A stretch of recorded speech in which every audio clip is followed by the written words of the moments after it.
Salaar sequel Salaar 2 ఉంటుందా లేదా అన్న డౌట్ కి ప్రశాంత్ నీల్ క్లారిటీ ఇచ్చేశాడు. అలాగే కేజీఎఫ్ 3 పై ఉన్న అనుమానాలకు ఆన్సర్ ఇచ్చేశాడు. ప్రశాంత్ నీల్ ఇంకో ఏడాది వరకు డ్రాగన్ తో బిజీ.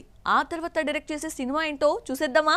వరుస ఫ్లాపుల్లో ఉన్న ప్రభాస్ కు సలార్ హిట్ తీసుకొచ్చింది. కట్అవుట్ చూసి కొన్ని నమ్మేయాలి డూడ్ అంటూ డార్లింగ్ కటౌట్ ను బాగా వాడేసుకున్నాడు ప్రశాంత్ నీల్. ఈ కటౌట్ కి ఇచ్చిన ఎలివేషన్ అందరికీ నచ్చింది. కథ కన్ఫ్యూజన్ గా ఉన్న ప్రభాస్ ఫ్యాన్స్ ను హుషారెత్తించింది.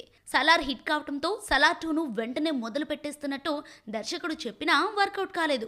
ఈలోగా ఎన్టీఆర్ తో డ్రాగన్ ను సెట్స్ పైకి తీసుకొచ్చేశాడు దర్శకుడు. ఒకానొక టైంలో సలార్ 2 ఉండదన్న ప్రచారం కూడా సాగింది. ప్రభాస్ ఏమో ఫౌజీ, స్పిరిట్, కల్కి 2 కి డేట్స్ ఇస్తూ బిజీ అయిపోయాడు. ప్రశాంత్ డ్రాగన్ తో బిజీ. కేజీఎఫ్ 3 లా సలార్ 2 కూడా ఉండదనుకుంటే డ్రాగన్ గ్లిమ్స్ రిలీజ్ సందర్భంగా సలార్ 2 పై బిగ్ అప్డేట్ ఇచ్చాడు దర్శకుడు.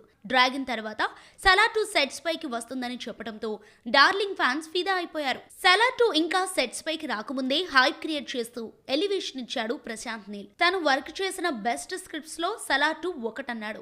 డ్రాగన్ కంటే ముందే సలార్ 2 సెట్స్ పైకి రావాల్సి ఉండటంతో స్క్రిప్ట్ వర్క్ పూర్తి చేసేశాడు ప్రశాంత్. కేజీఎఫ్ 3 గురించి ప్రశాంత్ నీల్ స్పందిస్తూ ఈ ప్రాజెక్ట్ కి సంబంధించి ఎలాంటి పనులు మొదలు కాలేదని, మరింత సమయం పడుతుందన్నాడు.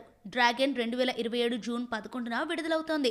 ఈ లెక్కన ప్రశాంత్ నీల్ జూన్ వరకు డ్రాగన్ తో గడిపేస్తాడు. జులైలో హాలిడే ట్రిప్ కు వెళ్లిన కథలో స్క్రిప్ట్ లో మార్పులు చేర్పులు చేసి 2027 అక్టోబర్ నాటికి అంతా రెడీ చేస్తాడు. ఈలోగా డార్లింగ్ ఫౌజీతో పాటు స్పిరిట్, కల్కి 2 పూర్తి చేసేలా ప్లాన్ చేస్తున్నాడు.